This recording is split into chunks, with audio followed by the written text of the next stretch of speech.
Well, it's been a few weeks really since I've done a reflection video. And part of that is that nothing dramatic really seems to have been happening over the last little while.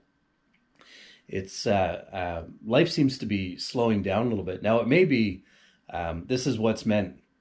I don't know if you remember those ads back in the 90s, getting into your Carlsberg years. I'm getting into my Carlsberg years as I'm slowing down and life is getting boring. And that may be the case. I'm getting dangerously close to 50, so possibly that's what it is. But I think it's something more. It's something to do with the crisis that we're all going through.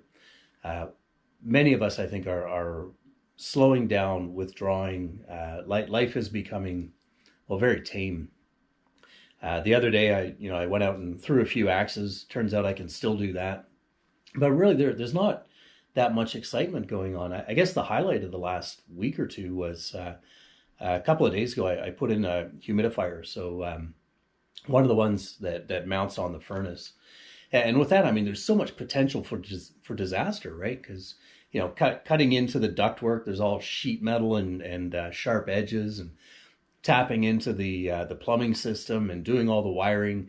There's It's just like crying out for disaster, right? But throughout it all, there were no floods, no electrocutions, no gashes, and I think as I consider the entire project, I don't think I even swore once. And like to me, I'm a little disappointed in that, right? Because it meant that nothing really happened. It just, everything was just too smooth and boring and predictable. So is it a blessing then to be bored? Should we count ourselves lucky that life has slowed down to the fact that we're actually bored? I'm not sure that I would call that a blessing. I think maybe for a lot of us, we're wondering how we can recover that passion because it seems to be taken away from us. This morning, I walked to work in the rain, had my music going for a little while, and then after a while, I turned it off. Just wanted to try and experience the morning, but couldn't quite get excited. There's this pervasive ennui that just, well, it pervades everything because it's pervasive, right? And I don't know how to get out of that.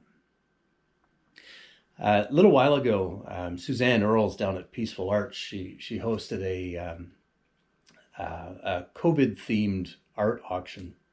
And I picked up actually quite an interesting piece. I'm going to show it to you.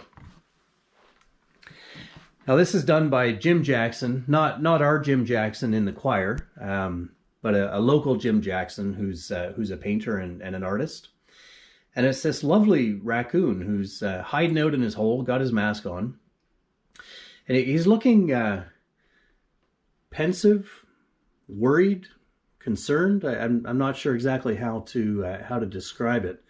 But certainly Jim's done a really good job of capturing that mood that I think we're all feeling right now. I think this is actually quite a well done painting that captures the zeitgeist that we're a part of right now.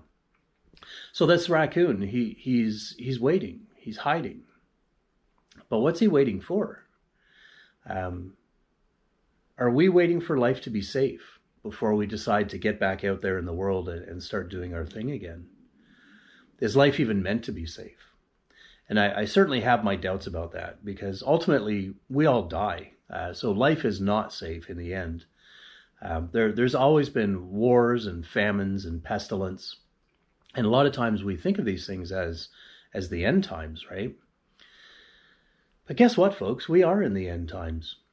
That really was Jesus' message, that every single day could be our last. So certainly don't waste it. Never miss an opportunity to do something good for somebody or tell them that you love them. Because at any moment, this could all be taken away. Now, this idea that it's the end times, it shouldn't weaken us to despair. Actually, it should do the opposite. It should prompt us into fearless action. Because after all, what have we got to lose, right? Why leave anything undone? Because it's all going to be taken away at some point. We know that for sure. We just don't know when. Timothy writes that God didn't give us a spirit of fear, but instead he gave us a spirit of power and love and self-discipline. So I think in that spirit of what Timothy writes about, there should be no more hiding. We've got to stop living the way that we're living right now, living in fear and hiding like this poor, sad little raccoon. We need to get out there and start living again. Now, certainly wear a mask and social distance. I'm not asking for us to be reckless or anything, but there's also no need to hide, because as I think about this more and more, as we hide, we're not actually hiding from death. We are, in fact, hiding from life.